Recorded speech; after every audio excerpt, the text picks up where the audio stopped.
Bote mingi bande kobanso bazwami na ngongo yo na bingbongolo minendo yo zwami libanda ya mboka bingbongolo ya resistance wabino ndeko libita libongo lelo penza monsieur Honoré Ngbanda président ya Pareco apesi biso lisusu chance lisusu toya kotuna emituna o botuna kabiso tozali bongo ba radio patriotique radio Horizon radio Bosembo mpe radio télévision Bendele plus.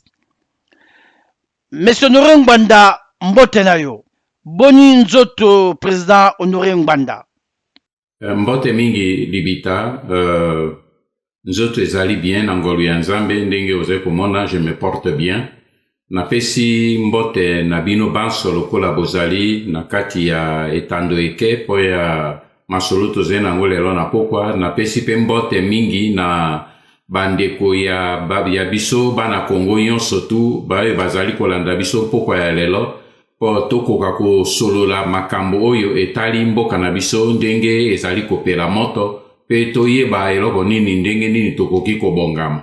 Merci mingi naze na disposition na bino pona mituna.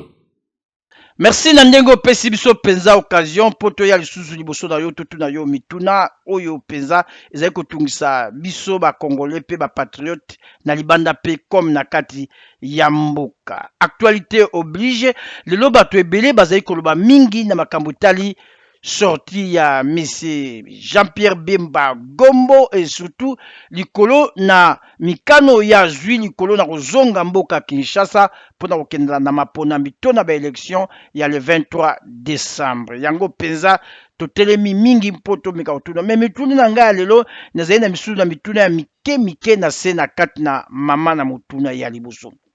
Mutuna na ngai ya yambo ezali Tonito yeba, monsieur Honoré Ngbanda Zamboko Atumba, depuis Jean-Pierre Bemba Zeli Banda, est-ce que aussi au côté contact direct naye? Mpeli susu, mutuna mususu ezali, ozali ko banza nini to réaction na yo ezali nini, ni kolona décision na ye po akenda makambo na maponami, oyo kozala bongo le 23 décembre na mboka Congo Kinshasa. Mpeli susu tonito yeba, soki lokola azali kokenda na maponami est-ce que Pareco azali pene pona ko soutenir ye ndenge asalaki na 2006 pe mutuna na ngai ya suka na kati na mutuna na baki ba sous question Jean-Pierre Bemba Gombo alobi soki politique Kanambe alias Joseph Kabila ameki lisusu kotia manda ya mbala misato ekozala catastrophe na mboka Congo na ebite soki yoko koloba nini malobo mboka yo monsieur Honoré Ngbanda Zamboko Atumba. Merci Leki. Banda Jean-Pierre Bemba a bimi na prison. N'a eu contact directement avec qui était. Retour nangai pona nini. Pour deux raisons simples. Raison ya liboso ezali na yebi ke lokola ya bimi na kati ya libulu epai ya zalaki na lae pe na période ya azali koleka nango sikoyo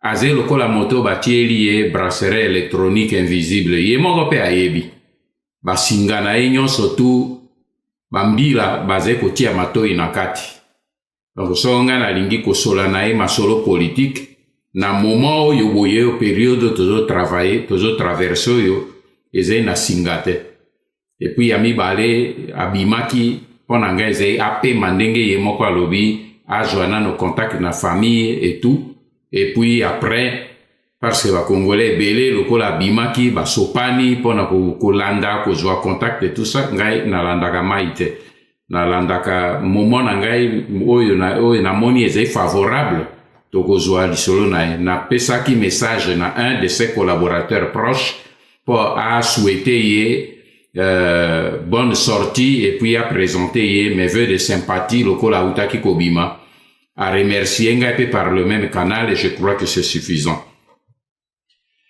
Mais soki otuni ngai quelle est la lecture na démarche politique na ye maintenant na lobaki na bino tango botunaki ngai mituna sur sortie na ye et sur opinion politique na ngai na lobino tikela ye tant ngai na kozila na yoka ye comme leader politique position nini akozwa Maintenant, a pesi position na ye, a annoncé que ako kende ko na ba élection pe ako présenter ba candidature na ye.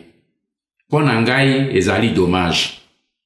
Parce que peuple oyo ati elikia mingi, parce que Jean-Pierre Azali n'a une bonne partie de l'opinion, il y a peuple derrière lui. Et c'est un fait politique, c'est un leader politique. Oui, Azali n'a une bonne partie de l'opinion. Je crois que Lelo Yoboye, après disparition, il y a Étienne Tshisekedi, et après tout ce que les Congolais basé comme on maintenant dengue Kanambe à Bimisi, et Longinae à Rwandais pour na ko réellement ko nyonga bana ya mboka Congo, mingi bati espoir na sorti ya nani ya Jean-Pierre que le Kolaye a comité à côté oyo ya peuple pour que une fois pour toutes on finisse avec ces gens.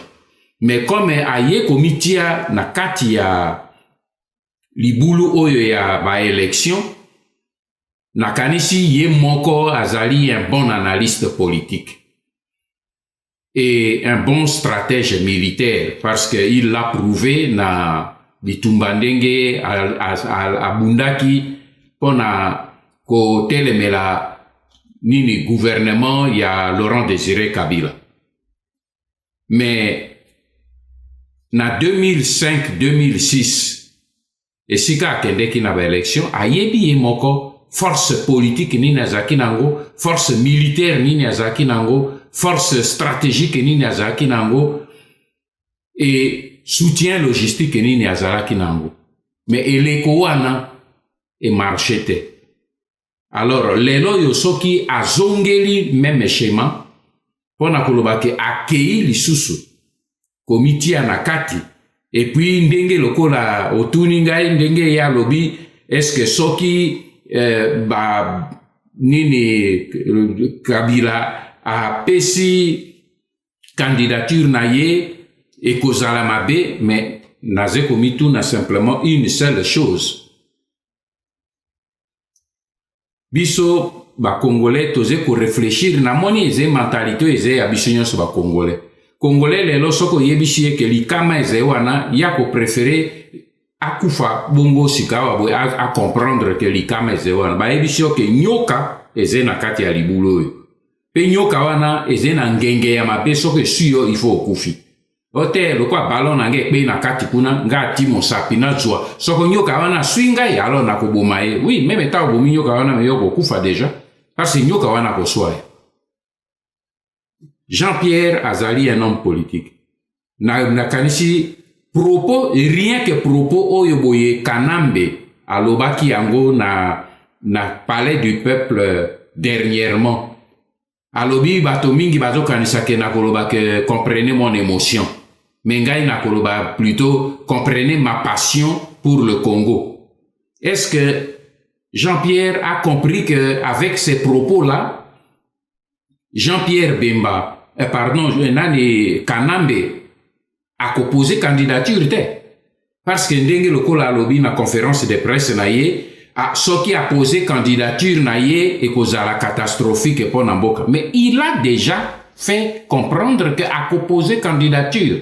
Maintenant en tant que homme les leaders politiques biso ba Congolais to senga inde to mi projeter que lokola bato bazai déterminé que ba kotika mboka na biso te pe bako utiliser ba moyen ya ba élection a nommer ba magistrat oyo bako ya ko brader nini ba texte constitutionnel asi ati ba généraux oyo bako nyonga peuple soki balingi ko telema ba signe nyonso ya décor ezali planté. Et alors Jean-Pierre dit si, mais il n'y a pas de si.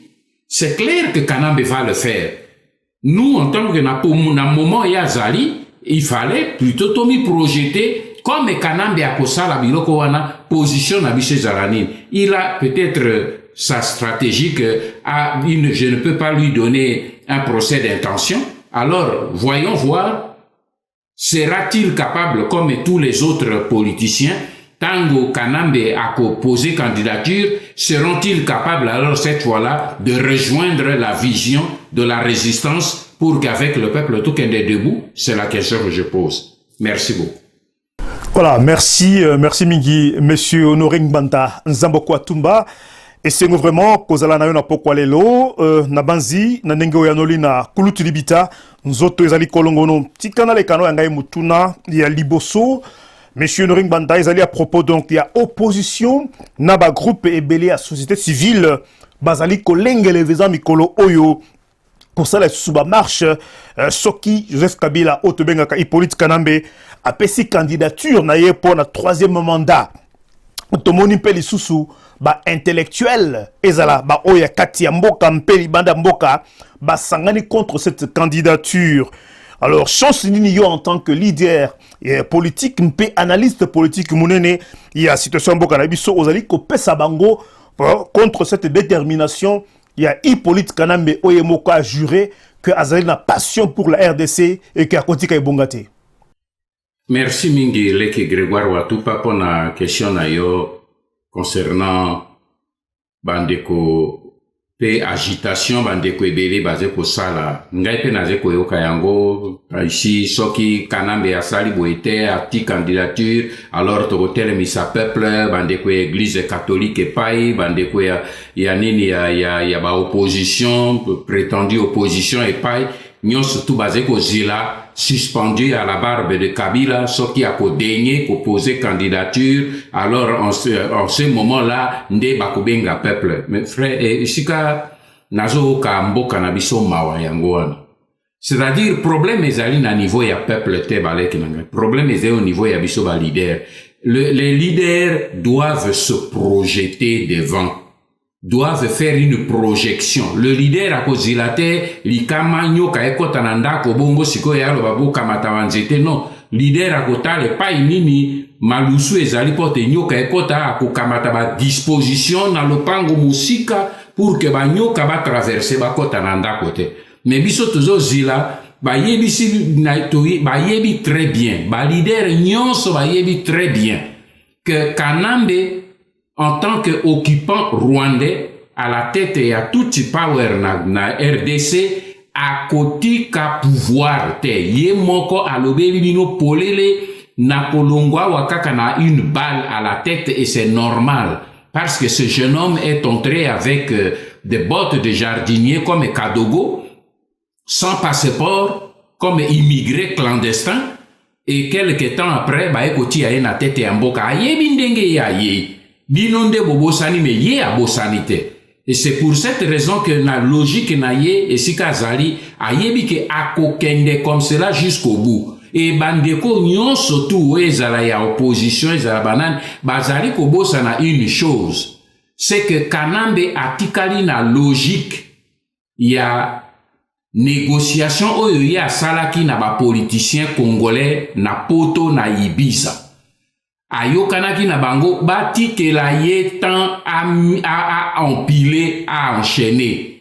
Pe a proposé bango contre-marché. Tout le reste bozomo no siko bande konangai c'est du cinéma. Parce que même accord oyo ya Saint-Sylvestre, basé koloba ke accord ya Saint-Sylvestre, ba yebi bien, même ba tu opposition ba yeba ki bien tango ba ko discuter pe ko signer ango que Kanambe avait ko signer konini accord wana dans l'esprit oyo ya accord ayo kanaki na bango libanda que bati ke la yetan a empilé encore pour un mandat pour que na kati ya ba 2 ans 3 ans ya ko empiler wana a changé ma dispositif pour m'y installer encore pour plusieurs années. Ba yebi yango. O nyonso ba discours ba ko sale la bino ezali superficiel. Alors à partir du moment où bango ba yebi biloko wana, o nyonso ba zolo ba soko Kanambe asali boye toko maintenant to benga peuple a kitananzela et c'est la répétition de tout ce qu'ils ont fait avant. Parce que ce qui réellement bango bazalaki na posa ya ko mettre Kanambe hors d'état de nuire. Proposition ngana salelaki bango depuis le mois de novembre de l'année 2017 pour que une nanine na le 31 décembre à minuit 0 seconde il faut bambi manakati ya ba institution pour que biloko wana nyonso kanambe azala bloqué ba institution bese kweya kalambe makambo ese sila na yango kala oyo nyonso bazi kosala siko ezali du cinéma parce que bayebi très bien que kanambe akamati toutes les dispositions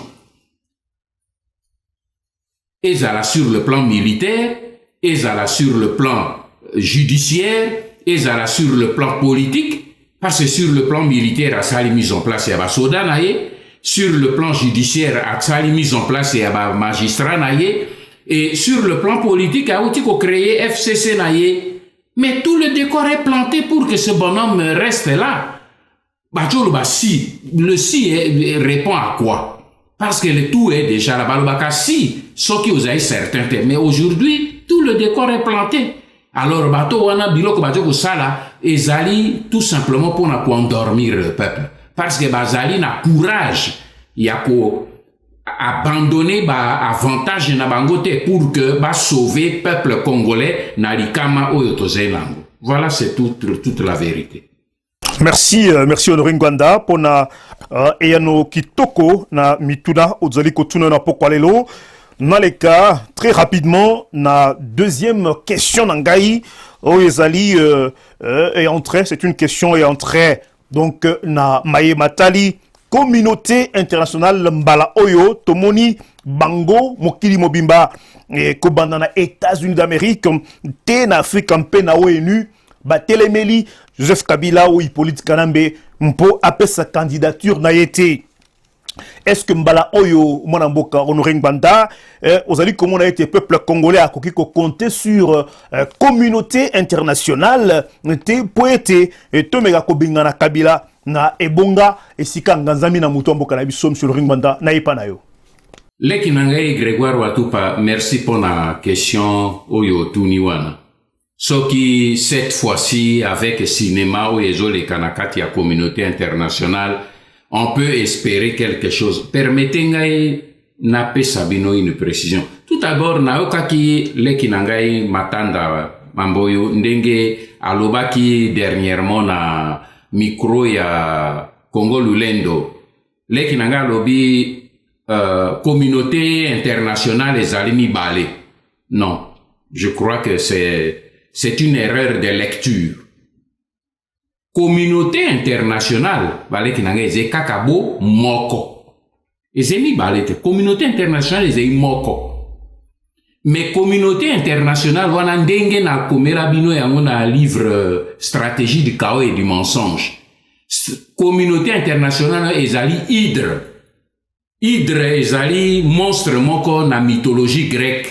Azaka na mytho ebele. Être ezeka mo hydra ezeka kamoko communauté internationale mais azine na ba tête na eze ebele. Tête na ya liboso ezali États-Unis avec ba anglo-saxon. C'est une tête. Et naze d'accord esika lobi que Trump azo yo kanana ba européen, c'est une tête. Il y a une tête, il y a ba pays européens. Au bas membre il y a autant comme les États-Unis mais ba basé en Europe. C'est une deuxième tête. Mais il y a une troisième tête. Bah, pays européens de l'Est, la Russie, la Chine, qui est en Asie. Bah, pays au Bazala qui ancien membre du pacte de Varsovie, au Batikali maintenant satellite et à Russie. Basé comme constitué avec bah satellite et Nabangon même en Europe, local la Turquie. Basé comme gravité maintenant autour de la Russie, la Syrie, basé par membre de la communauté internationale, mais ça forme une tête. Bah pays Amérique latine, c'est une tête. Bah pays africain, bah membre de l'Union africaine, c'est aussi une tête pour tous les membres de la communauté internationale, mais il y a des membres, des têtes géantes.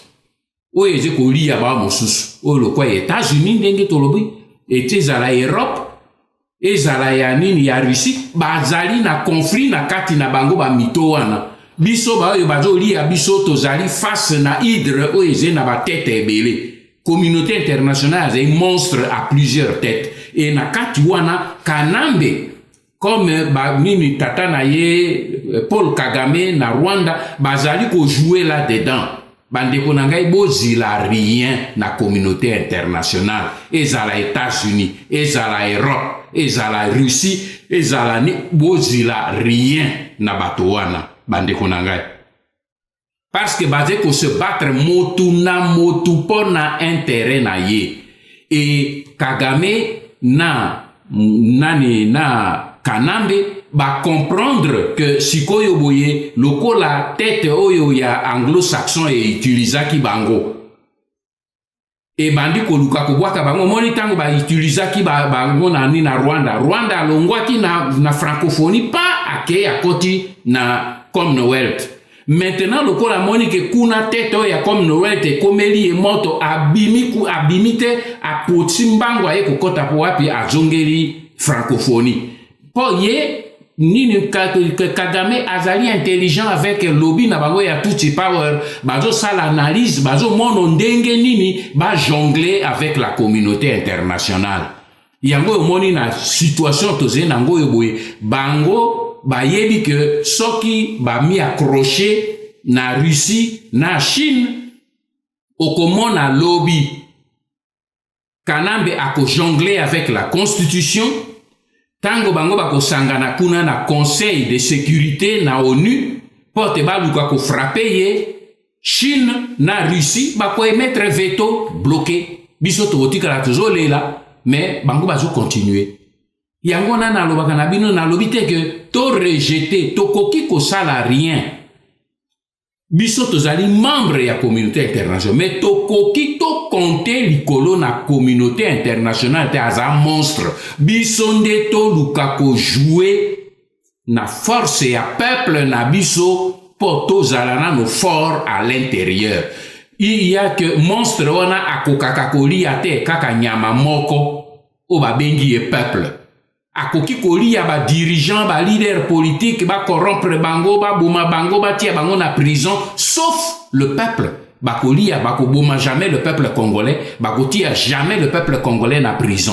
Si yango moni na zolo ba que soulèvement populaire on a kolobeze to zwa peuple na kati et na kati wana ze biso banso. Ezala ba soda, ezala ba sango, ezala ba nyango, ezala ba civil, ezala ba militaire, biso banso esika moko communauté hydre wana akokoka kolia biso te. Mais soki tozali be diviser le quoi tozo jouer ke ba jeu yo boy, ba kolia biso moko, ba kolia ba ju leader ba bwaki na prison, ba ju okuna ba bloquer ye, ba ju okuna ba corrompre ye, et puis bato ba jungi biso, ba ju mbongo ya biso, ba futi tete yo. Et soutenir bango contre tête mosusu. Parce que ba hydre wana ba banga na kaka bango na bango ba tête ya minene wana o ekoki ba monstre ba koki kolia biso. Bango na bango so ba komi ko talana moye bali ya to mo ndenge le kaki na Syrie. Bomoni o ezo le kalelo meme na Iran. Na nyonso wana ezali ba jeu de force o ezenani na mboka na biso mes frères kotuna ngali susu question wana te ezenatina te. Tozila rien na communauté internationale. Ba mususu américain na européen baza ko sala Kanambe pression. Mais est-ce que bomoni Russie na Chine baza sala pression? Mais c'est pas ma membre tête importante ya communauté internationale. Bongo communauté internationale boko utiliser contre Kanambe wap. So bokei côté ya nini ya Trump, mais ye akei côté ya Poutine. Trump na Poutine bakoli ya na te po basé ba munyo so ba puissant. Alors o ya ekoki ko bloquer moninga ko bloquer. Lui il a fandi a bombani na se ya nini ya Poutine, a bombani na se ya Chine, a bombani na se ya Corée et puis makambo est réglé. Tomoni yango ndenge leki bipai mosusu. To kanisate ke biso tozali à part. To comprendre yango. Voilà ma lecture ya situation. C'est voilà pourquoi nga naze koloba to tika no makelele koswana na kati na biso makambo ya bosoto to meka komitia esika moko poto sangisa. Peuple na biso congolais poto kuka réellement ko sortir na marasme pe na misère otoze na kati na. Merci mingi. Monsieur Honoré Ngwanda mikolo tomoni balai diplomatique monene na kati ya mboka Kigali na Rwanda. Tomoni bongo sima ya mobembo ya ministre ya affaires étrangères ya Russie, président ya Chine pe akiti na Rwanda. Bango banso ba signé ba contrat ya minene, ba accord minene ya marché ya minéraux. Mais eloko ezali ko kamwisa biso ezali ba sukise na Rwanda alors que eza minéraux ya Rwanda te. Eloko nini ebombani sima ya scène oyo bizarre. Leki nanga jeri eze makambo na uti koyebisa bino o na uti koloba tout à l'heure. Pe nasi na yebisi bino aleki nanga nakozongela nakoza molaite. La capitale politique ya République démocratique du Congo aujourd'hui eze Kigali. La capitale économique ya République démocratique du Congo aujourd'hui ezali Kigali. Ezali Kinshasa te. Le président Oyo azali ko diriger la République démocratique du Congo kombo na ye Paul Kagame. Hippolyte Kanambe azali lokola ba Romain bazo benga proconsul na ye, ambassadeur na ye Oyo ati po ati a diriger Congo na place na ye. Ye azali kuna lokola Jules César. Azo diriger Congo. Baleki nangai botalaka bolandaka politique ya mboka te. Kagame ye moko. Alobi la bino yango polele tango aje kosola na ba journaliste. Alobi tous les politiciens à Kinshasa défilent ici devant moi. Bango moko ba yaka awa na Kigali pona kozwa ba décision. Pona kozwa ba bango moko nde ba yaka awa. Tous du sommet à la base. Aloba yango. C'est pas Honoré Nganda. Ya loba yango, bolanda kangote. Dernièrement, Katumbi, pour asala ba démarche na aleka kiwapi na Rwanda. Bukanisha kendeki o ba cérémonie non, akei kozwa ba directive, pe kozwa kitis. Aujourd'hui, aucun politicien congolais ne peut prétendre à une action ce qui a joué kitus ya Kigali et pas ya Paul Kagame te. Oyo naze kolobela bino bandeko nangai peuple congolais ba politicien nyonso ba yebi yango. Oyo akozwa kitus ya Kagame te azali na force ya kosala quoi que ce soit na kati ya RDC lelote. C'est ça la réalité. Alors boka mwate nini pona kutuna nendenge nini batuana baze koleka na nini na Rwanda ainsi de suite et tout ça non décision na biso nani oyo boye Herman Cohen alobaki yango polele alobi kuna pa na bango na département d'état américain hein pona omoni tete ya hydre o eze na États-Unis. Pona bango, le Kivu fait déjà partie du Rwanda. C'est ça la réalité. Bisonde tozola la pongi. Mais bango bazen avance sur nous. Mais il n'y a que le peuple congolais seul, avec nous, tous, qui pouvons mettre un frein na matérialisation au niveau international. C'est la seule phase au Bango Bazo Lukasika. Bah, il dit que la réalité du terrain est déjà là. Mais Bazo Luka maintenant, Dengeni est comme la réalité internationale. Alors, effectivement, Banavete au Bozo Mona. C'est ça. Et c'est déjà la manière, il y a internationaliser réalité oyo que nini na Congo na Congo nini la République démocratique du Congo capitale na ye ezena Kigali. C'est ça la vérité. Natikali naino c'est likolo ya dossier oyo ya ministre russe mpe ya président chinois. Ndenge nini yo omoni Kigali na Kinshasa basali bango banso rapprochement na Russie. Mpe na Chine kaka ngonga moko bango nyonso. Est-ce que ezali coïncidence to stratégie commune ya Kagame na Kabila mpo bazwa appui ya mboka wana mibale?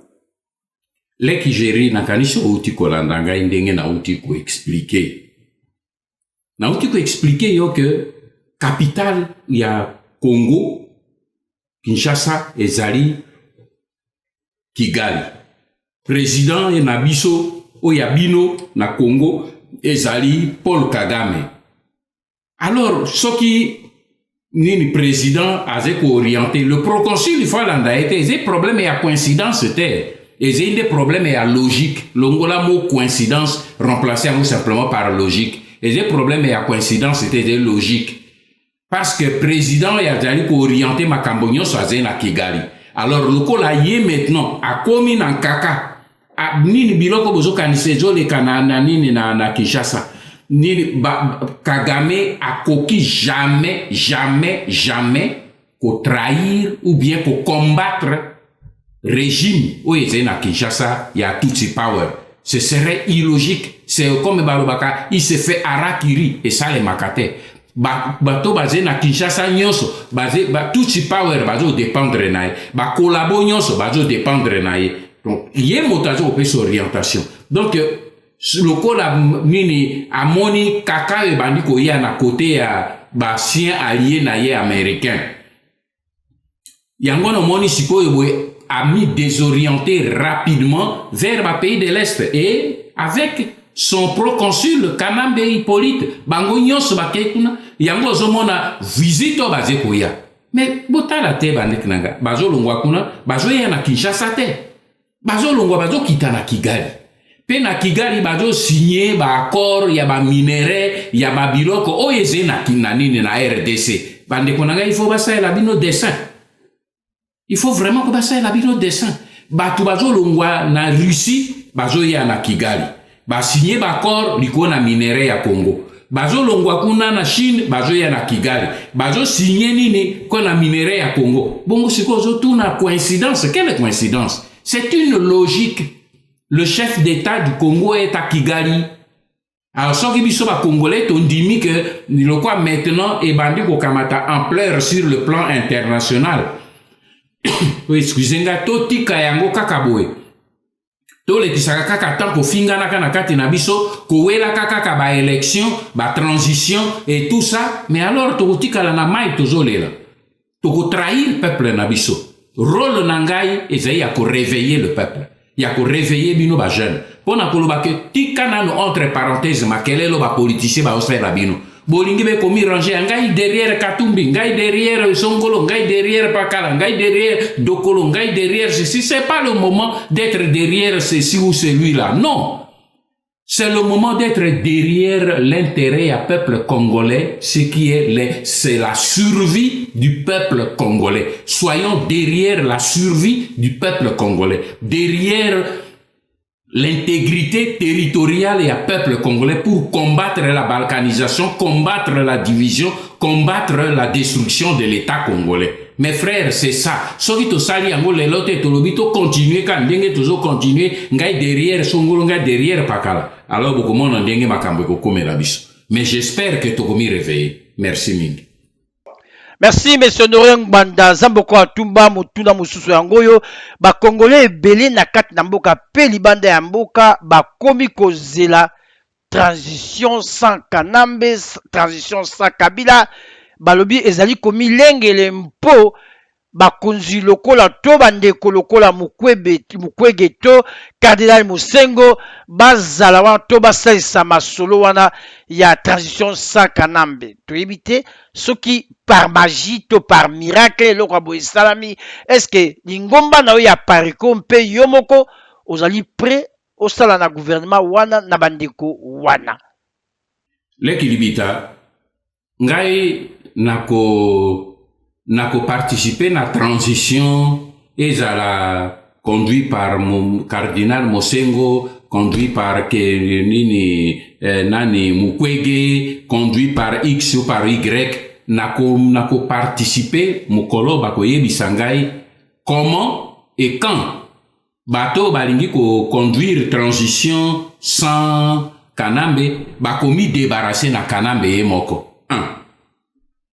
Comment bango nyonso wana bakomi débarrasser na ba généraux lokwa ba numbi bisengimana Amisi Tango Fort, Delphin Kaumba, Olenga, ba généraux yo boye, oyo Kanambe azuyo ya ba Rwandais, pe ba allié invétéré ya ba Rwandais attendi bango pour na ko résister, na ko céder na pression oyo ya niveau international. Na ko participer na mokolo ba ko yebisanga comment bato balingi ko sala transition so Kabila ba jui plan ya komi débarrasser na 40 000 hommes rwandais au bazin na kati ya armée pe na police na biso.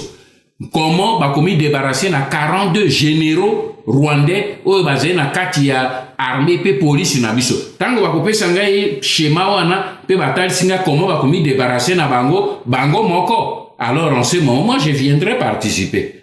Mais moi je sais que contre tout cela non, pas parce que contre tout cela, naba arme yo Kanambe ya sombi, naba biloko ya sombi ba bombe, ba nini, ba avion, ba missile, naba nini, et kozala impuissant kaka devant une force, la force populaire, la force du peuple. Talatino ngana kangani que bo matabo kita, tant que toko kamata peuple nabiso, toko tiaye sika moko. Pétrotel, peuple à côté, ma yé mokote peuple, ba leader de batel de saka peuple. Yango loko la, ba opposant na biso, ba classe politique na biso, ba zo lali sa peuple pongi na lobi et komi problème ya bino, ba jeunesse botelema, jeunesse estudiantine, jeunesse ouvrière, jeunesse sportive. C'est votre responsabilité. Botelema. Botelemi sa peuple et avec le peuple tokende liboso. Voilà, c'est pourquoi schéma mosusu oyo moto ya kokiko ya ko convaincre ngana schéma contraire, ce sera le bienvenu. Mais j'attends ce schéma là parce que devant situation réelle autorisée pour vivre naza comme non schéma mosusu te. Merci mingi. Mais merci mingi monsieur Noring Banda pour na Biano Kitoko na le cas très rapidement na mutu nanga mosusu ya pokwalelo ezali na kati ya mikolomiye tozali komo na ba mouvement de rassemblement ya ba congolais ezali ko bota maobe lokola mayebo ba élection et pays ba association ya sika et pays nyonso pona koluka ko sangisa bana ekolo Congo esika moko to ebi mpeke yo moko mpe moto bandaka dynamique oyo na kati ya CNRC otobengi Conseil national ya ba résistant congolais au monité au monsieur Noring Banda que foisonnement to prolifération ya ba mouvement oyo ebele wana ezali positif mpona komba na biso ya kosikola mboko tobengi komba ya libération ya mboka Bankoko.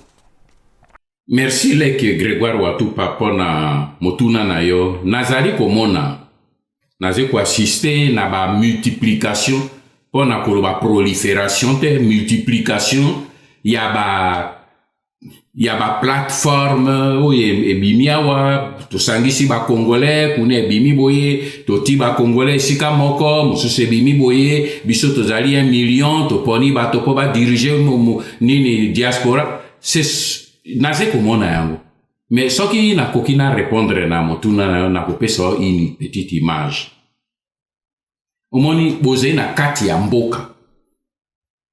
Mais na kati ya mboka bomi rendre compte que bozali na moluka est rivière, bozali na moluka mais bozali na liziba po basi bana bakende ko sukola mai pe na kati ya sécurité te. Ezalaka bongo na mboka nyonso. Il faut botonga liziba.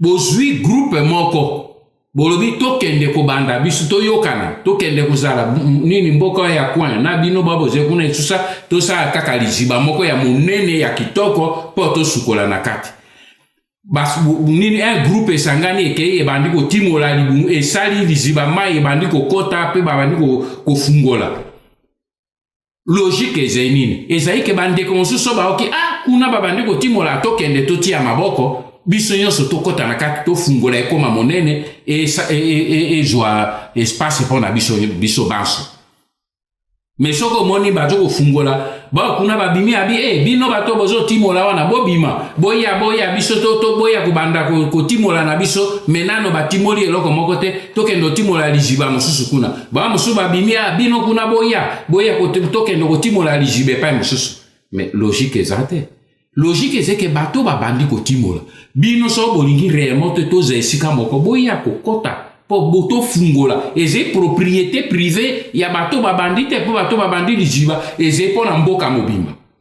Ce n'est pas parce que bango babandi que ça leur appartient. Na pesi yo lisese wana po na nini po na koloba boye kosangisa eze mabe te. Idée ya kobanda kosangisa ke tomitia esika moko ba plateforme totika no pe to banda komitia esika moko pona mosala to bandi yango na kati ya CNRC ndenge otuninga na motuna na yo soki na ndimaki kozwa initiative po tosala CNRC po eloko moko ya ndenge wana ezalaki liboso te me to bandi yango bandeko ebele babandi koya na kati mais sika bandeko mosusu bakoya bia no biso pe to bandi epai yo bino bato ya CNRC boya epai yo bino bato ya pareko boya bokoto epai yo nini motutel cadre tel ya pareko yo yaka okota na biso tosali eloko moko ya yaka okota eze désordre mais eze problème oyo eze kotalisaka biso bakongolais tozali incapable ya komitia esika moko motu na motu alingi kaka igablo na ye po asa meme te eze moke meme te ezo ndengba abi oyo anga moke ale bato baya peo nga na okende kuna te po lokola XYZ aza kuna nga na okende kuna te nga ifo iga tala eloko ezoboma biso yango wana eloko ezobloke biso moko bakongolais yango wana CNRC ezali ya apareko te ezali moins encore ya Honoré Mbanda tosali cadre oyo que à l'appel et à la demande tant que ça la manifestation ya monene année passée et salemaki na Bruxelles ba jeune ebele ba interpeller oui mais tala likambo ya boy pona nini pafangwa na yo zai quand même l'aîné pourquoi on créer un cadre ba toujours ce to mitia na katite bino lingi kaka bino moko na pareko ils m'ont reproché ça on a dit bon on crée un cadre ba lingi boya botia na kati il y a un coordonnateur na nini makambo nyonso na kati bato bakoya baza nini ba statut ba biloko nyonso tuzo saize na kati po to meka kosala ndenge nini to koka ko sikola mboka.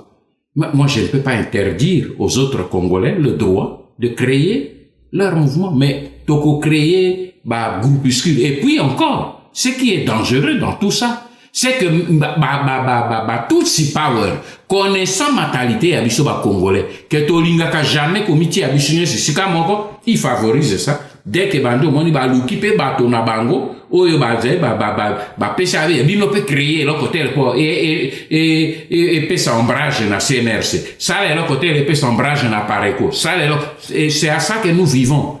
Mais contre ça, moi je ne peux rien. Et c'est maturité à biso moko peuple congolais. Si ba ennemi na biso bazali capable de s'entendre et de se mettre ensemble malgré leur divergence parce que okanisate que ba tutsi bazaka na ba makele na kati na bango te bazaka na ba rivalité te ezali mais ba nyataka yango face na intérêt commun na bango. Alors si nos ennemis peuvent se mettre ensemble, peut transcender ba divergence na bango po ba botolo biso mabele biso moko ba kolo mabele tozali incapable ya ko se mettre ensemble pour to résister responsabilité historique et ko tomber ko na biso. Merci mingi. Touti koyoka te Moïse Katumbi azwa nationalité italienne mokolo moko te. Elingi koloba te ba révélation nyonso oyo Jeune Afrique asalaki ezali ya lokuta. Yo lobi nini? Mpe olobi nini mpona ba révélation oyo osalaka likolo ya origine zambienne ya Monsieur Moïse Katumbi? Leki na ngai Jéri ofandi na poto oyebi rigueur ya administration na poto et surtout na domaine oyo etali identification. Jeune Afrique abimisi document oyo administration ya nini ya Italie ba komeli pona koyebisa ke asengi Katumbi azali citoyen italien pe asengi déchéance na ye il y a nationalité italienne, il y a d'abord une question. Bato wana, bakomaki mokanda wana, de même, ou bien, répondaki na une démarche. C'est que motomoko asala qui démarche. Pour renoncer à la nationalité italienne.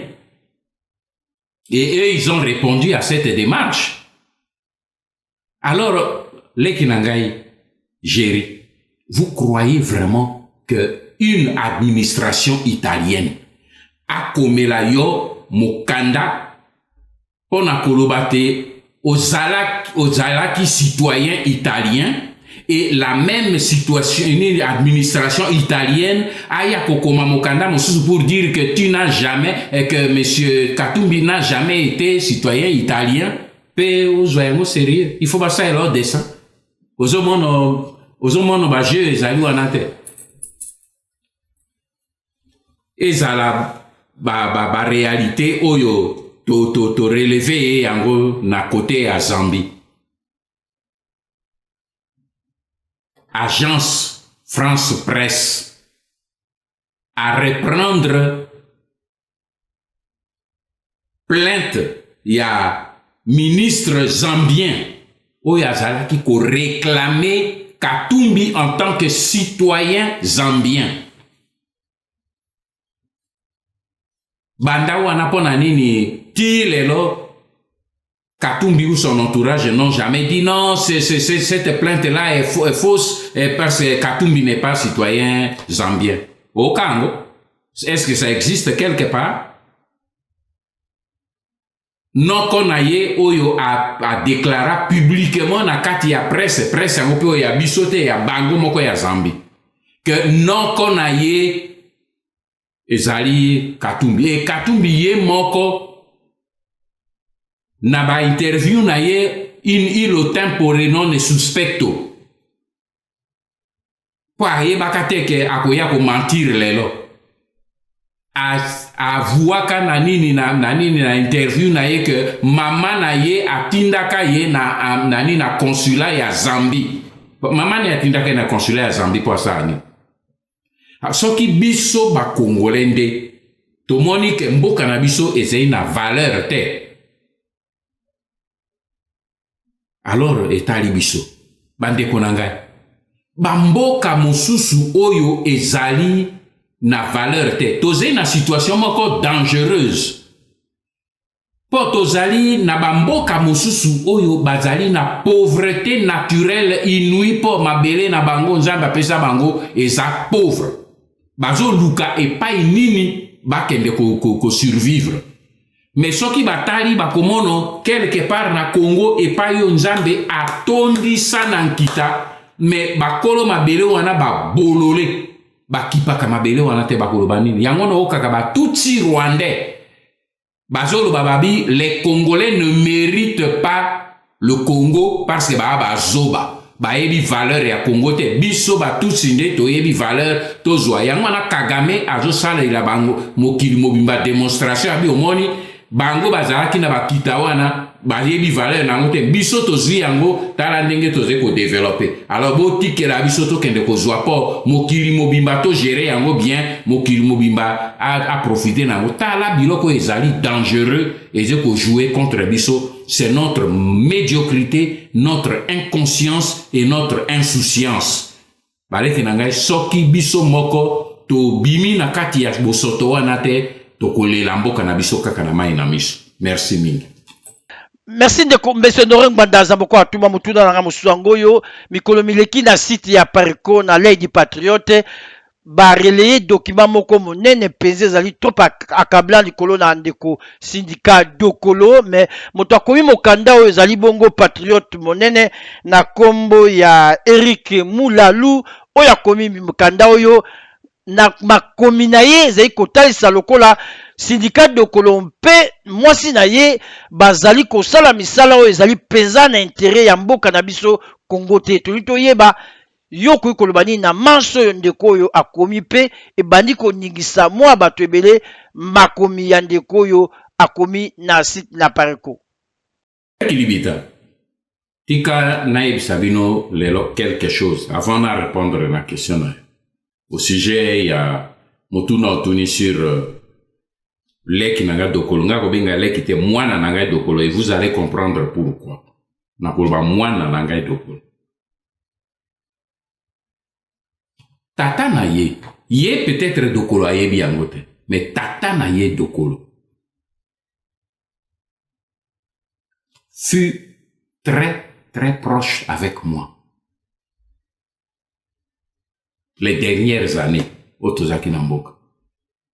Il venait chez moi, Tozé Kouli a te partager. Azaki Obengangai Bokilo.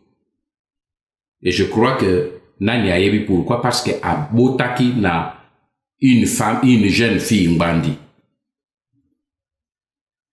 Azaki très proche. Azalaki na propriété na yemoko. Je vais vous dire ça pour parfois batu bazo lo baba kami bazo comprendre. Azalaki na propriété na yemoko. Il y a minerai na côté ya Bondo dans le haut nani na province orientale. Alobi nanga lobi leki, j'ai beaucoup d'estime pour toi. Nazali na propriété nanga moko na koki kote kisayango na moto mosusu te. Pona yebi que son ati yango na vente bakouela. Mais je voudrais, si ça t'intéresse, c'est à toi que je vais offrir ça à un prix à niveau de la famille. Il m'a proposé. J'ai accepté, j'ai acheté. C'est pour te dire que j'ai une sympathie naturelle vis-à-vis Nadokolo, qui est son fils, que je n'ai jamais vu. À cause de la sympathie que j'avais vis-à-vis de l'amitié qu'il y avait entre son père et moi. Donc, naze nati na mon côté, na en vouloir, na moi na wana. Mon côté, libita.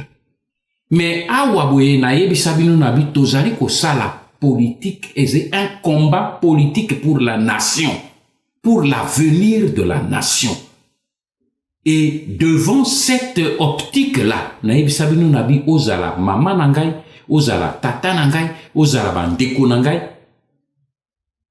Soki ozali ko constituer de près ou de loin, directement ou indirectement, un obstacle, tu seras un objectif au ngai na ko traiter.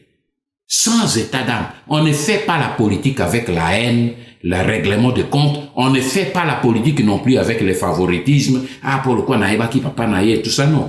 Dokolo, tant que Absalaki politique était, Bokangai jamais n'attendait Kombone, et je crois qu'en public, c'est la première fois que j'en parle, c'est notre plateforme qui en parle souvent. Mais à partir du moment où il devient un homme politique, même étant l'homme qui a sa politique, ce qu'il fait là, c'est la politique. À partir de ce moment, les zones d'ombre, Oyo Ezali devant ba action politique naïe, il doit nous éclairer là-dessus. Et quand il parle de certaines choses, nous avons le droit de lui dire, mais mon fils, tu as été dans telle position. Et tu es encore dans telle position. Makambo oye ko régler au lingito sikolamboka, mais tala yo ze na position na bato yo fani na mboka na bango, tala les litiges yo bazé na mboka na biso avant d'aller loin. Oye ze na se ya makolona yo osali nini. Wana ze mabe. Wana ze ko ina moto non na omona bandeko mingi soki ba poser problème ba kotika na kofinga. Ba poser problème ba kotika na kofinga. Mais quand tu es un homme politique, tu es un homme public. Quand j'ai sorti les 7 mesures, les gens ont critiqué. Je suis venu pour m'expliquer. Abi même cette mesure na yo donc maintenant au commis allié à collabo na non. Vous ne m'avez pas compris. Voilà, il y a ça. Boka kinga na ye na fingi moto to na tomboki pona nini bo poser une question, mais quand vous êtes un homme politique, il faut qu'on vous interpelle. Ozala mwasi oza mobali mais soko obi osala politique et opposer acte ba interpeller yote. Soki ba interpeller comme ngambo. Combien de gens basaka ko interpeller ngai nuit et jour pe na tomboka kate. Ngaza zoba non, parce que c'est de leur droit. À partir du moment où je me mets comme un homme politique pour dire suivez ce que moi j'ai fait, et les gens ont droit de dire mais avant de te suivre, explique-nous pour qu'on comprenne bien. Et le côté le lobby est zénine. C'est de leur droit. Et c'est pour cette raison que notre frère, notre fils a le devoir de pouvoir éclairer l'opinion, pas autour un Congolais abimisi, mais c'est ahurissant. Ce qui service et la communication abisso et relayé en gros, c'est parce que ce sont des faits qui interpellent et qui demandent que le leader concerné par ces interpellations éclaire l'opinion. Bah, inquiéter sécurité pe nini intégrité ya mboka bongo bi ba batika ngwele kaka ko laisser passer au passé simple. Non, voilà, c'est ça. Il faut pas que ça la politique avec ma sentiment, toujours ça la politique avec la responsabilité et sentimentalité et kendekenzela mon côté. Donc je n'ai rien, absolument rien contre la personne de mon fils Dokolo. J'ai plutôt des interrogations que le peuple se demande, et moi avec, sur certains points, pour dire sur tel point, il faut quand même qu'il nous éclaire, il ne faut pas que na combat le biso sala soki ba élément contraire na o ya biso nous avons le droit de dire nous ne sommes pas d'accord. Et pour ça, on doit nous condamner? Je ne pense pas. Merci beaucoup.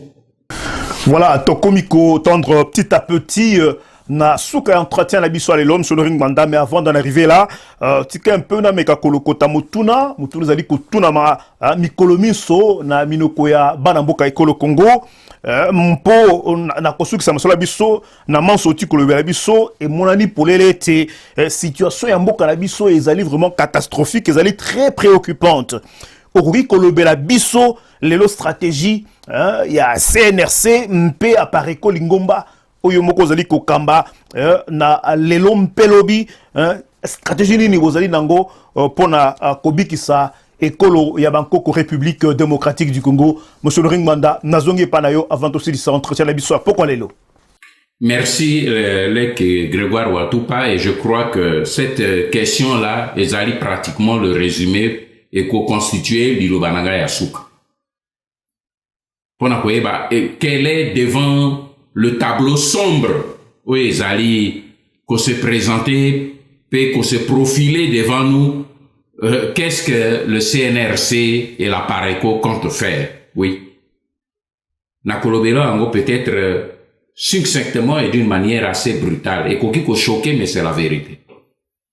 Biso na PARECO, stratégie nangai maintenant, attente nanga monen ezali ko gérer la grande déception pour le peuple congolais à cause angolobi na mois d'août pour tozo kene nango pour baser ko continuer na ko nourrir rien na ba espoir voilà kamlambe terminer machine à voter bani ba congolais beaucoup mona ba congolais bo retenir 1 Kanambe a proposé candidature na 2 ba politicien ni ba politicien congolais ba ko crier 3 communauté internationale a co-crié 4 afin de faire aucun cas kana élection 5 Kanambe a koluka a réédité ba exploit na EP atika retenir ba 5 étapes na pesimino an.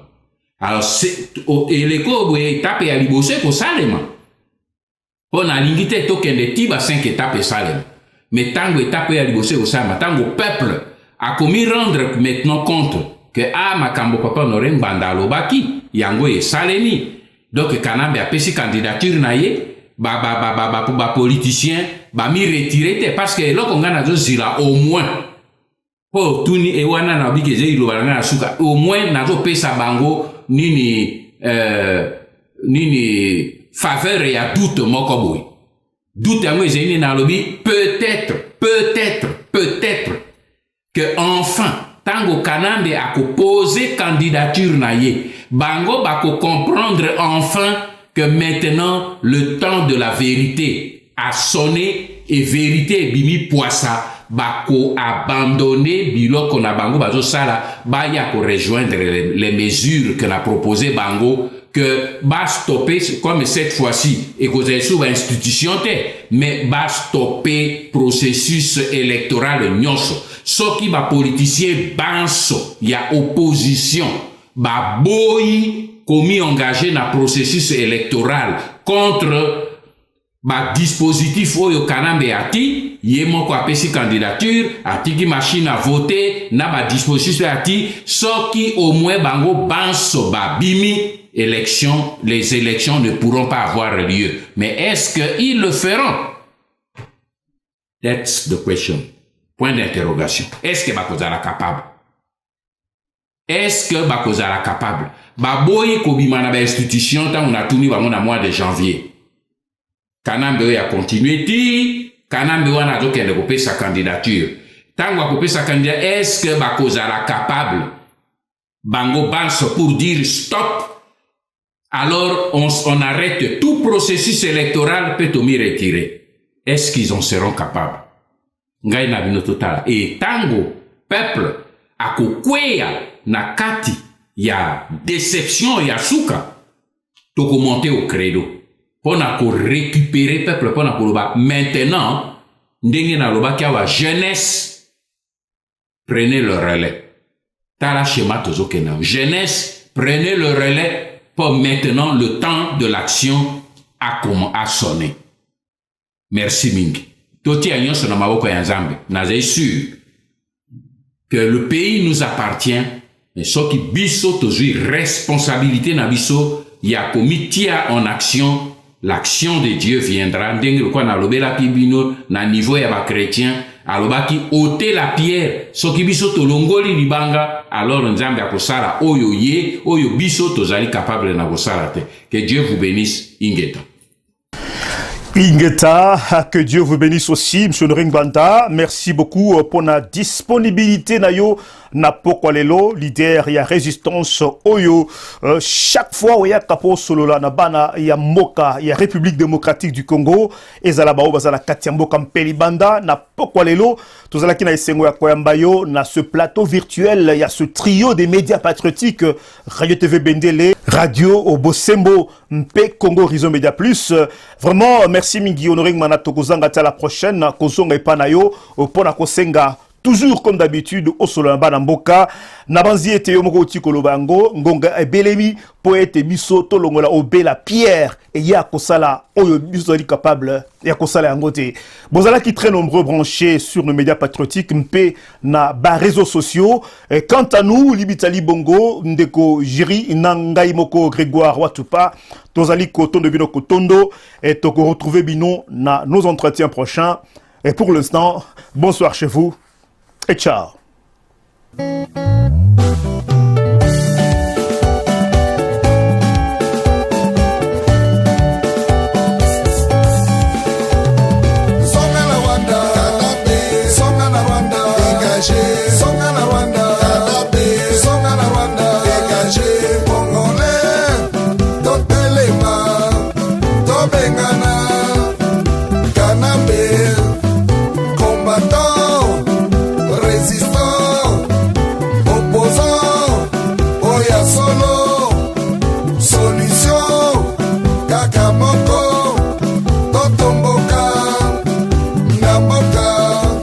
Tosala